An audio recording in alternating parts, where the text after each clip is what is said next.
It's the Sousa Show. Sports, Pete.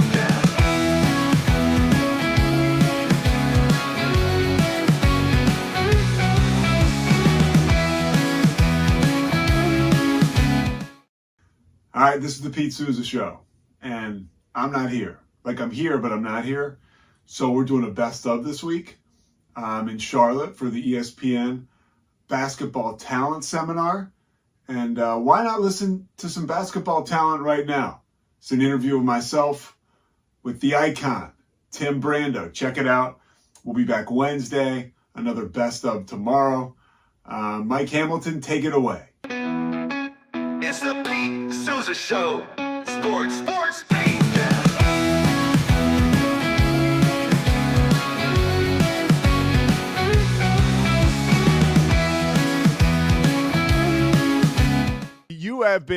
You came through my living room in the mid 80s at ESPN, and you've been there ever since, which is pretty amazing.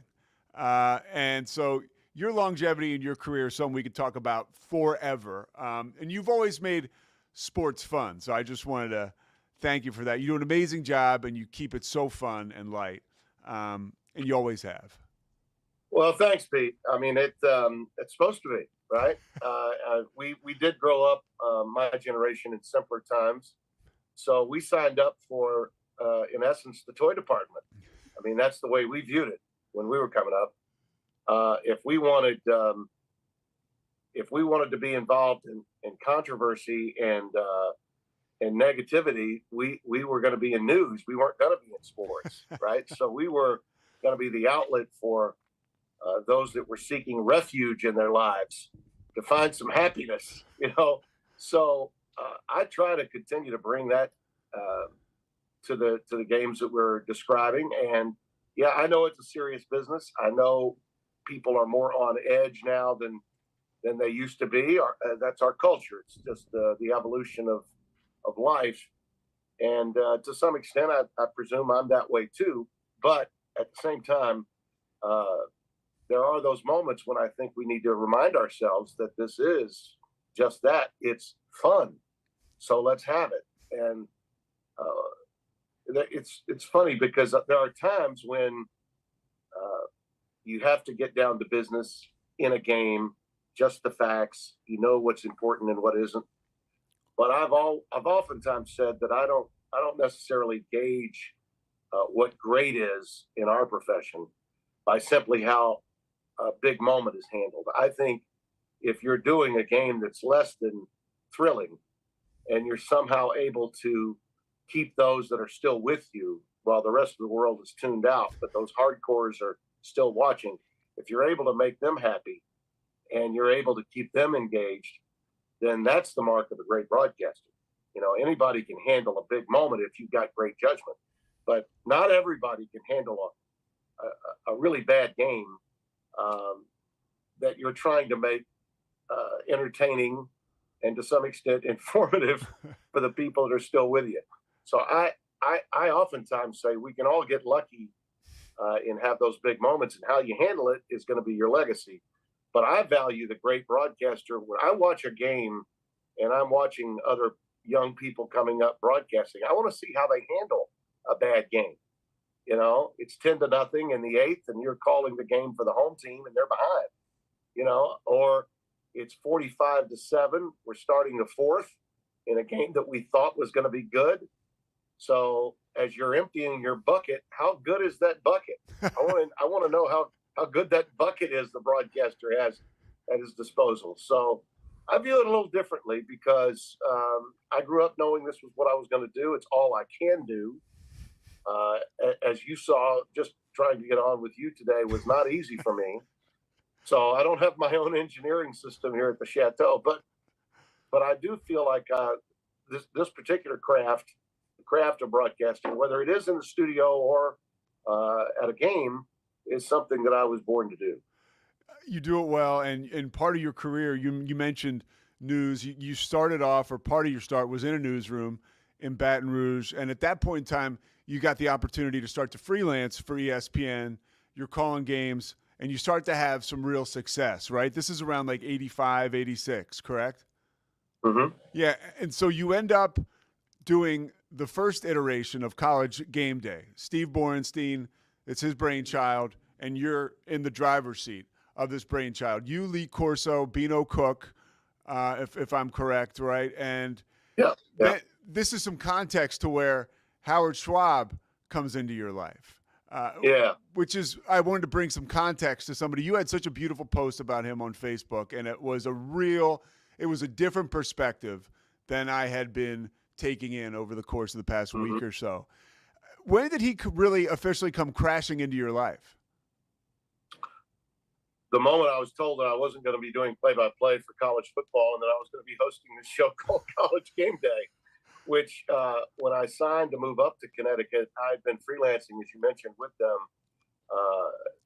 from 1985 all the way through 86. And I did every imaginable sport that they could get on the air. And back in those days, they were struggling to get, quality programming because Getty Oil owned it. They didn't have a lot of money. So I think probably the biggest moment that I called in football was the Herschel Walker run in the USFL to break the single season rushing record in June of 1985. And I did that in a week, Pete, where someone, I think it was Wes Durham, maybe earlier this week, was talking about young Mike Monaco's schedule this past and all the games he did. And it reminded me immediately.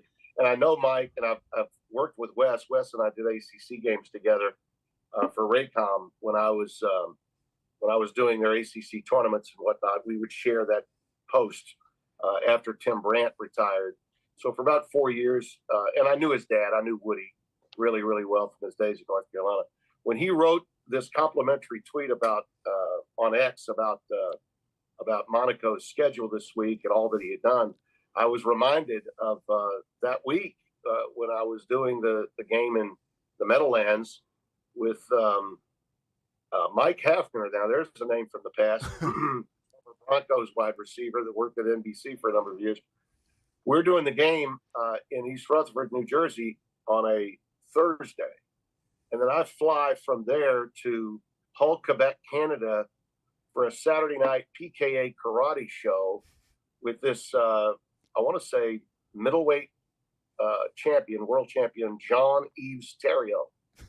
And PKA karate, for those of you that don't know, would be sort of taekwondo with boxing gloves on. In other words, a lot of guys getting kicked in the you-know-what, all right? Plus they're boxing. Combination MMA, right, UFC kind of thing, if you want to modernize it, call it that. But they were introduced and they came into a squared circle. It looked like a heavyweight championship bout, all right? That's what it looked like. How many people were there? So I do that on Saturday, and then I fly from there to Starkville, Mississippi to do a Sunday night college baseball game with Rafael Palmeiro and Will Clark playing against LSU, and Skip Bertman was in his second year as head coach at LSU in college baseball. We used to have a Sunday night college baseball game every week. So those were 3 different sports in 2 different countries over a 4-day span. And I was loving every minute of it. Okay, the journey. You always see me say at the end of a lot of my posts, hashtag the journey's the best part, which it is. Yes. And when I see these moments for guys like Monaco and others, and it was really nice of Wes to do that. I think more broadcasters, more guys that do what we do need to support one another. It's a very competitive business. It's easy to start thinking about, well, I should have gotten that job instead of that guy. And, we really don't take good care of one another. We should be better to one another, in my view. So I try to do that on social media as much as I can. And sometimes people are confused by even that. How can he be so nice to somebody? They're like, oh, he's just looking for a compliment. There are always these rogue underbellies of anything that you try to do that's nice in social media. But that's who I am. That's how I roll. That's what I do. But to answer your question, I was told by Bornstein that Steve said to me, Tim, here's what you got to do. You're going to do the first preview show in college football history. They didn't do ABC. Pino was doing halftimes and postgame. They never had a pregame. We're going to be like the NFL today of college football. Okay, that's what it's going to be. And I'm like, okay, I'm in. Were you now? Were you? It wasn't what I want. It wasn't what I wanted. Yeah. Were you buying what he was Telling you selling? right Were you buying it? Huh? Were you buying what he was selling? Oh yeah, I was buying it because by that time Musburger was a star, and he was telling me, "You're going to be my college football star." He was selling me on it. Yeah. And I'm like, "Yeah, that sounds pretty good. I can do that." I like the idea that my versatility in both the studio as well as play-by-play was there. At the time I was hired at ESPN, Getty Oil had just sold to Cap Cities when I became full-time. Bornstein had just taken over. A lot of the people from the old regime, Scotty Connell, who had been at NBC, and several others were in charge of production in 85 and 86. They were sort of moved, not out, but they didn't have the position of head of production as Steve Bornstein did. He was taking control. I mean, he was flat out taking control. And he was a fan of mine. And that was his vision for me. And he also had a vision that the guys in the studio were going to be the stars in sportscasting, not necessarily the play-by-play guys, which he and I, kind of went to battle over that. I was never satisfied just being in the studio, and my contract said as much. I'm going to do at least 30 shows on the road. That's the only way I was going to move up there. And at that time, none of the studio people, not Mees, not Berman, not Bob Lee, none of them were able to go out and do games. So you can imagine the old guard when I got there and had the deal like that. I thought I was going to be persecuted by those people. I thought I was in trouble.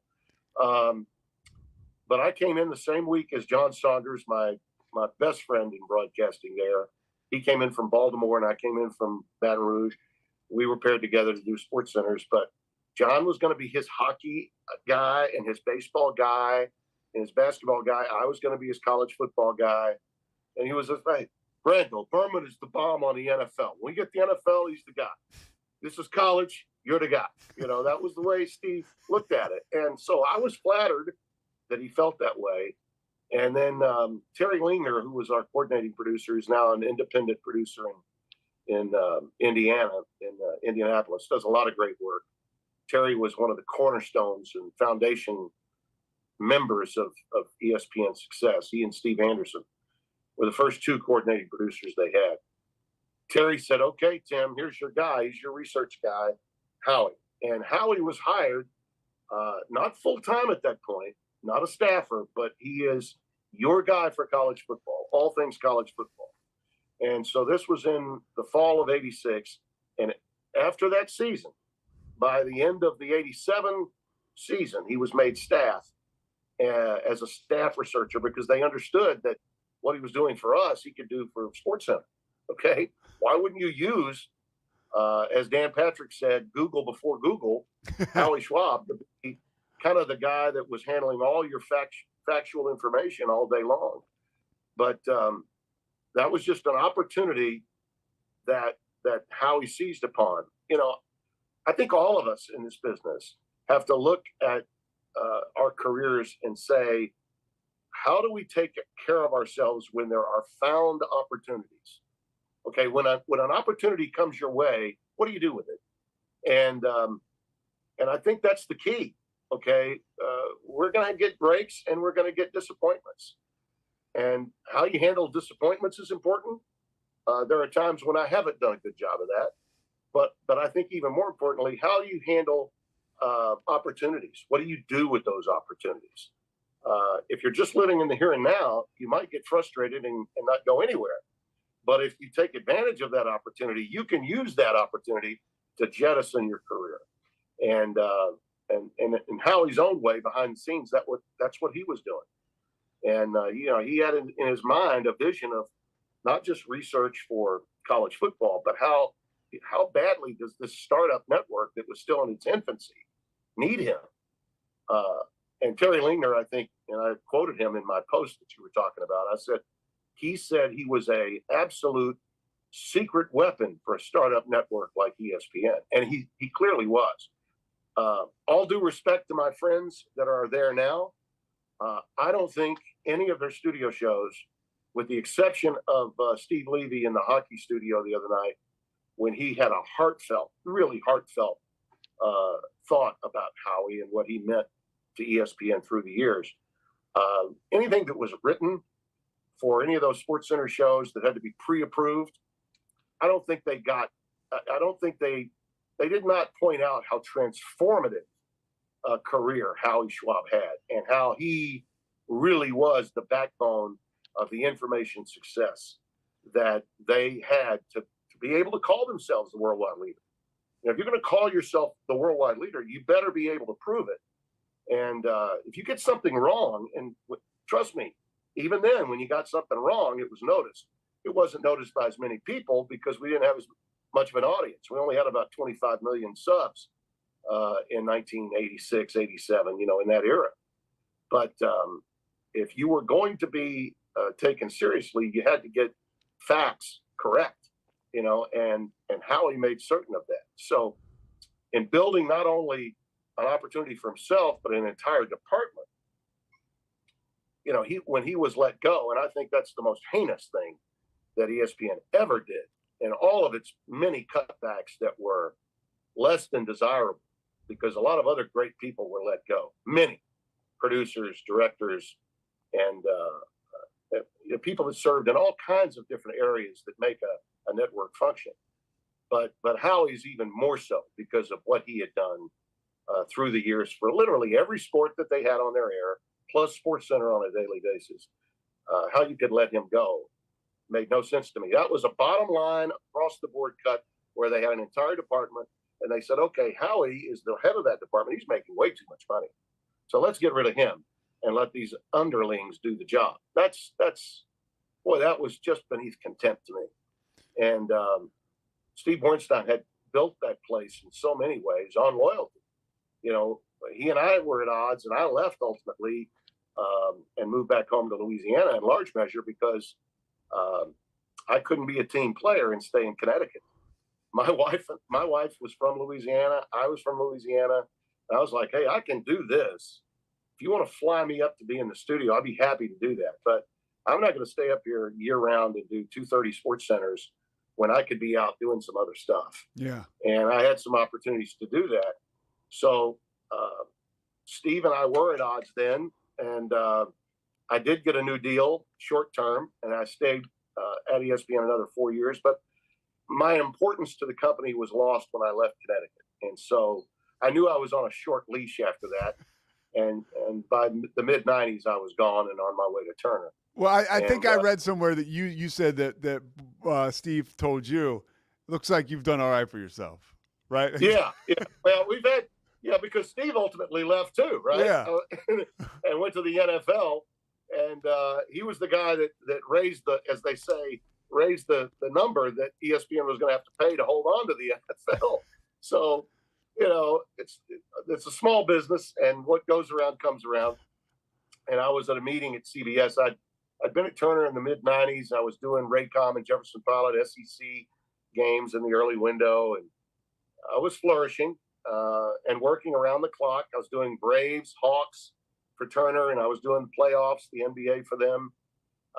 In addition, I was literally working around the clock back then, and CBS hired me. And by the time I ran into Steve and he was running the NFL, it was at a college football and NFL seminar that we had together in New York at Bobby Vans. And Steve tapped me on the shoulder and he said, "Hey, Brando, give me a blank and drink." And I said, "Yeah, sure, Steve." And we laughed and joked about it. And because by that time, Fowler had moved in. He didn't replace me. Bob Carpenter did for 1 year. So Chris wasn't even ready to be the host in their minds when I left. He came a year later. But that job had morphed into an iconic position. And you see now Chris is doing the biggest games in college football because of the leverage he gained from doing it. I would have never had and didn't have the patience to be at a place that long, to wait that long for that opportunity and to do all the things he did.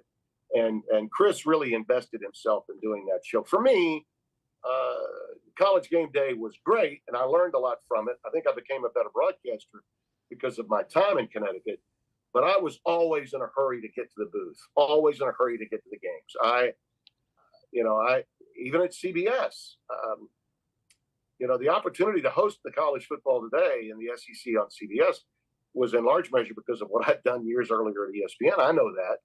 But CBS also gave me opportunities to do a lot of games, a lot of big games, football and basketball. Yeah, you were doing the NFL while you were doing some of the I college did. NFL Today. That was before. Yeah, that was before there was an NFL Network and before there were Thursday night games. And so, Spencer and I would double up. Yeah, you guys were in the studio and then you do games. Yeah. Uh-huh. Yeah, we'd do a game. We'd do the studio on Saturday, fly to the NFL site on a Thursday, meet with coaches, leave our material at the hotel we were staying at for the NFL game, go to New York, do the studio, and then run out to Teterboro, hop in a jet, and go, somewhere usually close by, like Cincinnati or Cleveland. We did a lot of Achilles Smith. Dude, I remember. So, Tim, this is a blast from the past. When they were really bad. A lot of that, a lot of Bills, a lot of Bengals. The Chargers Bengals, that had our name written all over it, back in those days. You guys, so I was lucky enough, I was working for Gary Horton in a company called The War Room. So we would come by the studio on Saturday sometimes. I'd be there with Todd McShay. And you and Spencer were so generous with your time. And I remember you were the first person that really illustrated that Achilles Smith was in trouble. You said we had him, we talked to him pregame, and he was pretty obvious he wasn't 1,000% invested. Yeah, Todd was he and Pat Kerwin were busting their chops, man, with the NFL show. Yeah, and so we all would congregate and gather, usually over at Ben Benson's, and get the latest. That was only 2 blocks away from where we were staying on West 54th between 6th and 7th. Yeah. At the Regal Royal. The Regal Royal. Yeah. Yeah. Uh-huh. Yeah. So back to Schwab real quick. How important is a guy like that for a studio host or a play-by-play guy? I think sometimes, and you're pretty illuminating or transparent, I should say, about how important those guys are in helping you. I mean, that helps your confidence. It helps your timing. It obviously factually. Right. Well, in baseball and basketball, there is no guy that's in the booth that's more important than your statistician. Okay. In football, he's still very important, but your spotter is even more important. Yeah. But your relationship with your spotter, A, needs to be good, and B, you need to trust him. Okay. When the ball is tipped, and he's doing this, you're able to say it was tipped. Because when you're calling the game, you're watching the whole field, but you're also, when the ball's dead, going to the monitor because you want to keep up with what graphics or replays, and you're also listening to the producer tell you where to go and what Spencer or whoever the analyst might be is where he's going. There's a lot of choreography in that booth that people don't realize until they get up there. So your spotter is very important. Brett Bender, who's Gary Bender's son, has been with me for couple of decades now doing that. That's somebody you trust. Somebody I really trust. And a lot of guys don't do their boards themselves, their spotting boards. I do. So he's got to come to terms with the way I do things, and he has. So I'm old school in that regard. You do your own boards. You write them out. I do. Wow. Yeah, I do. I'll show you here real quick. Yeah. I got to be honest, even though I do the Tony Britt. Wow. I do here's the Ducks and the Trojans from last year. Bo Nix against Caleb Williams. All right. So that's, let's see, that would be the Oregon offense against the USC defense, such as it was.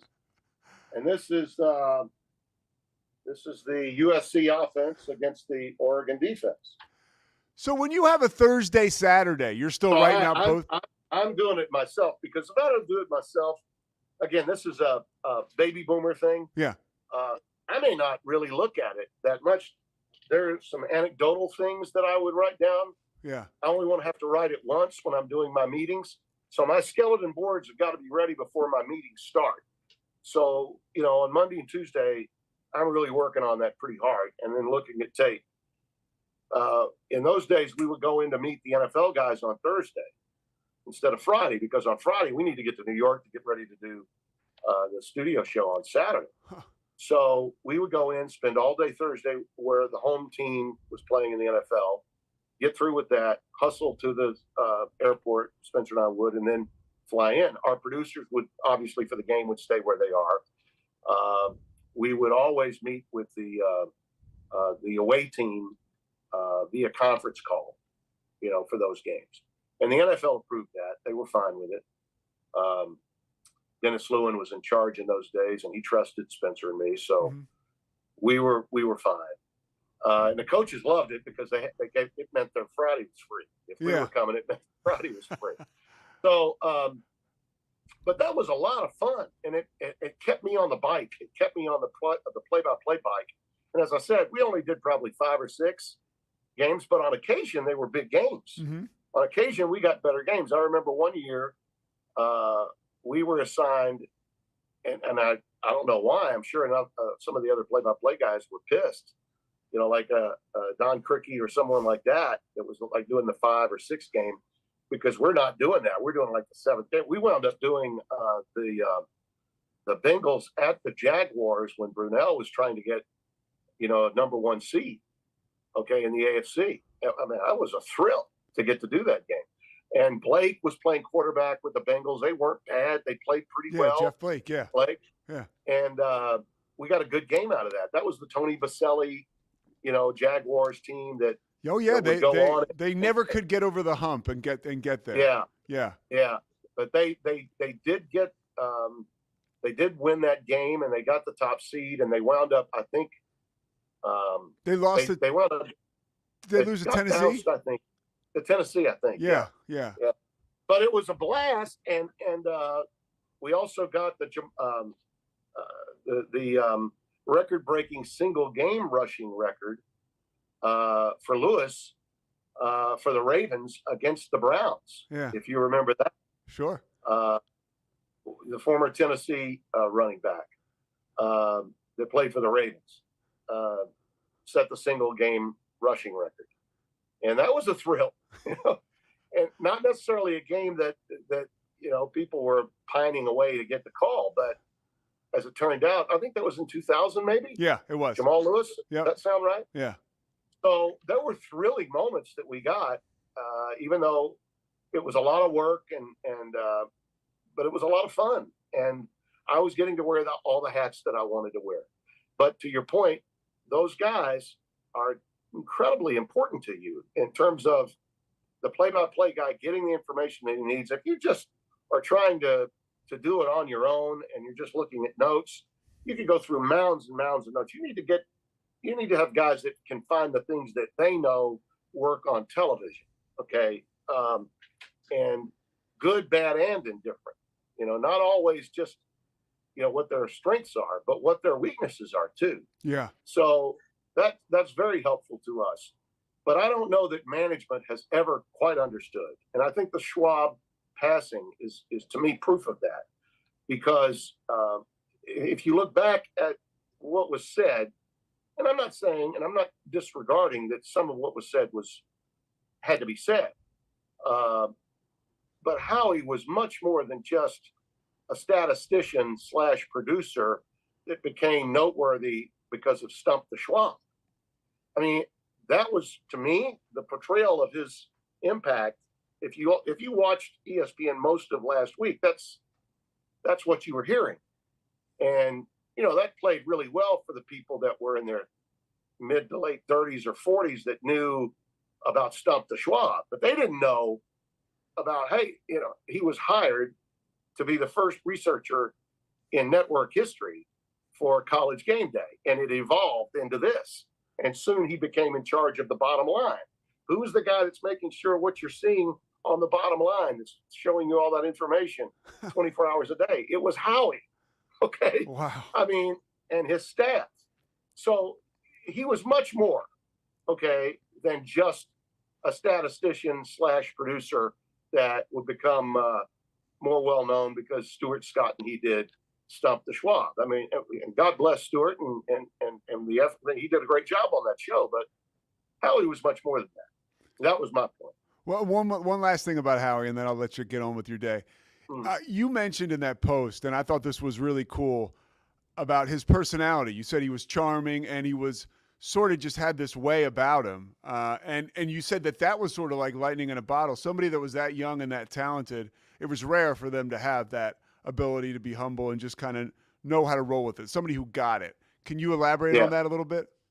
Yeah, he could be. Howie was such a likable, charming guy. He could also rib you. He could get away with some digs because no one could ever state it. You know, you can never get mad at Howie. So he loved to bust balls. And of course, game day originally was all about ball busting. Okay, that whole setup was ball busting because Bino busted balls better than anybody. Okay, and everyone was, everyone was targeted.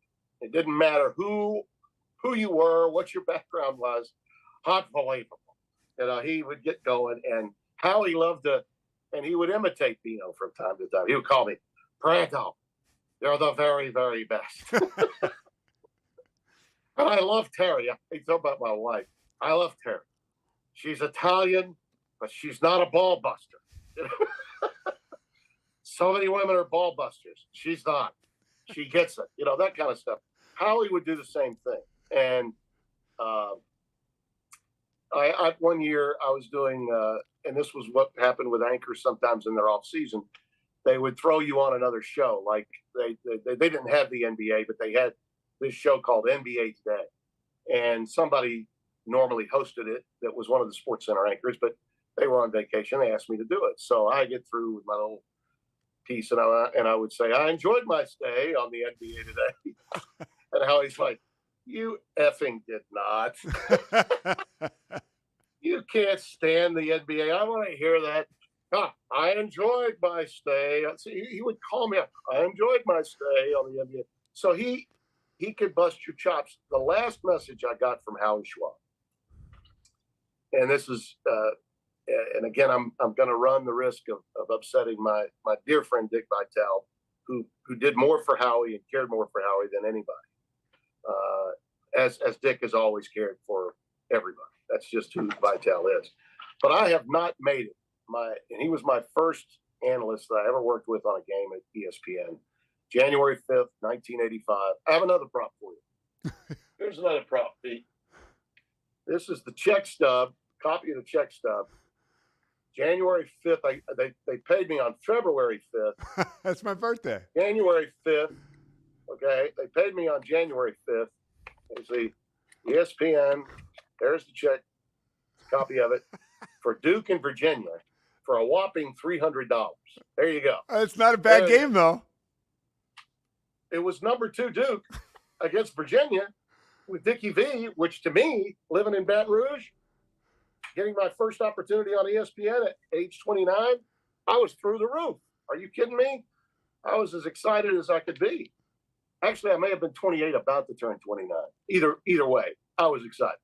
But Dick has this gala in May, a fundraiser for, the V Foundation, which is near and dear to his heart. And my schedule for a number of years got in the way of it. And then some sickness at home with my wife has kept me from going. And a couple of years ago, we almost went. COVID hit. I think that was when we were really going to go. And COVID hit, so we couldn't. But I had to tell Howie again that I was not going to be able to make it. So on Wednesday before he passed away on Friday, and I had talked to him maybe on that Tuesday.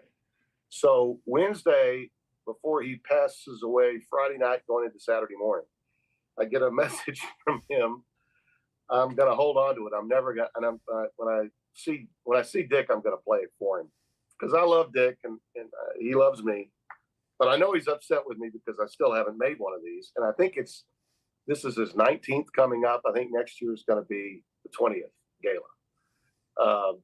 So Howie calls me up, leaves a voice message, and it says, Timmy B. Schwab. So I just got off the phone with Dickie B, and he's like, Howie, I can't believe it. Brando's going to go 0 for 19? 0 for 19 on the gala? Are you kidding me? So Schwab wanted to make sure that I knew that Dick was, again, a little bit upset with me. Okay. And so I just texted him back. I tried calling him back, missed him then I texted him back. I said, Howie, I've got a full family vacation the last week in May.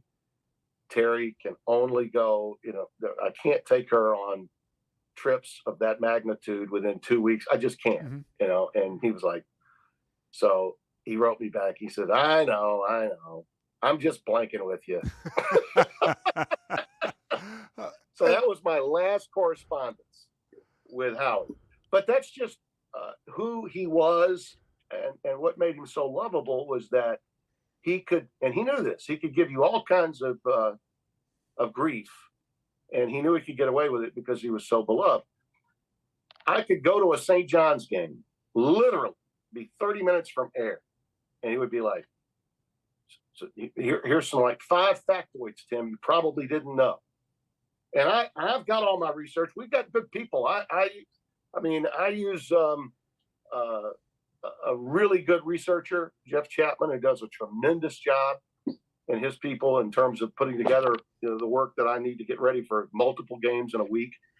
And my statistician, Ethan Cooperson, on site is as good as it gets. He works with Nance on the A team in the truck, coordinating between the graphics as well as the talent stats for Jim. Ethan works with, and when he leaves me, he goes and generally works with Brandon Gaudin some in the Big Ten, with the Big Ten Network. And he does Andrew Catalan's work in the NCAA tournament, who replaced me when I left CBS. So he's tremendous, does great work. But Howie still's got 4 or 5 just pure nuggets that are St. John's related because he loves St. John's so much. And he's like, and he says, well, he leaves me 5 of them. And he says, if you don't use 3, I'm pissed. 1, 2, 4, and 5 are okay, but 3 must make air. And then as the game goes on, I get a running commentary from him. On my phone, I'm checking my phone. People say, why do you have your phone on? Why are you checking your phone? No, I'm not going to social media. I don't give a rat's ass what is being said about me by, viewers. I don't. Now, I might look at them after the game and have some fun with a few of them afterwards if I want. But I'm checking to see if what Howie's telling me, okay? I want affirmation from Howie Schwab that what we're doing here is good. Yeah. And I think he's been that way with just about everybody he's ever worked with, okay? And it doesn't matter what network you're on. Howie, once you're one of Howie's guys, you're one of Howie's guys for life. And I'm going to miss that part of him, Pete. You have no idea the sadness that I'll have when, especially when I'm doing a St. John's game in the future, when I can't go to my phone and see, what Howie had to say. Tim, thank you so much for spending time today talking to me about Schwab and about your career. I could go forever, and I really appreciate it. You mean a lot to a lot of us, so I appreciate it. Well, thanks, Pete. And I do. The more we talk, the more I remembered our times there in the MP room. Yeah. At CBS. It jogged my memory just hearing your voice, and I'm glad to see you're doing so well, and your careers move forward in that area and out front. So many guys that are doing it, now play by play or whatever. They came up a different way. Yeah. Todd McShay became, Mel Kiper's rival, right? Yeah. Well, we saw him in formative days, pumping information into Boomer or Dan Marino or whomever. And, those NFL shows couldn't have gotten on the air without Pat Kerwin, right? Yes. Pat's a sweetheart of a guy, and he is a fixture on Sirius. If ever Fox asked me to do a game, and I don't do nearly as many as, I think the last game I did was the 30 for 30 Jameis Winston game when he threw the pick in overtime. Oh, yeah. Atlanta game. Yeah. To get to 30 interceptions and 30 touchdowns. Yeah, that was a few years ago. Yeah, it was back 19. I think it was 2019. Okay. And what was great about it was I got to work with Matt Millen, whom I had not worked with, and I love that. Yeah. So we had a great time. And it was just before COVID, so it was the 2019 season. And in a December game, like mid-December, I think it was, the last regular season game of the year. And you know, during that period, I would, if ever I got an NFL assignment, I would tune into Pat, listen to his show on Move Sirius. the Chains. It's really good. Move the Chains. Yeah. And I would do the same thing with a lot of other guys that I trust, that I know. You know, I've always said, if it's like playing golf with somebody that's maybe 3 or 4 shots better than you, you're going to play better if you're playing with golfers that are better than you. You just are. Okay. If you're any kind of athlete, you're going to step up and play a little bit better. I think as a broadcaster, you're going to be better if you surround yourself with people that you know more than you know. Yeah. You know, because I prided myself on my background in college football and history. And there are times when I could call something up immediately because I did care about it. And I cared about it as a child, but I also knew that there were things that happened before I was born. Bino had this great line, and if you don't mind, I might swear a little bit here. Go ahead. He would say, "Brando, you're unfucking believable. You know shit that happened before you were born. Do you know how few people do?" And I'm like, "Well, Howie, that's just, you know, my nature. It's college football is about history." "You're damn right it is." He said, "I tell people, just because it happened before you were born doesn't mean it's any less significant." And so true. So true. You know, the lack of context today, the single biggest problem in the way sports is being presented today is like everything else, it lacks context. Okay, what's happening with records? Who's the best ever? What made this game the best? People aren't considering the things that happened before them. Okay? The sense of history is lost a lot of times. Yeah, I mean, I love Caitlin Clark. I think she's done for women's basketball more than anybody in my lifetime. However, I'm not going to say she was better than Cheryl Miller. I'm not going to say she was better than Lynette Woodard. Okay, I was around then, before the NCAA even sanctioned women's basketball. But if the question is who's done the most for women's college basketball, it's got to be Caitlin Clark, no doubt about it. But if the question is who's the greatest women's player of all time, I think that's open for debate. You know, the lack of context, whether it's that sport or the NFL or college football, any of those things, and that little ghost of Bino, and now, you know, the spirit of Howie being with him will always permeate, you know, in my cranium. I can tell you that. Tim, thank you so much. Thank you, Pete. Hey, I really appreciate the time, man. It means a lot. Oh, this was fun. Yeah. I loved it. I'm so glad we figured it out. Yeah, you got it, man. I'll be in touch. Thank you so much, Tim.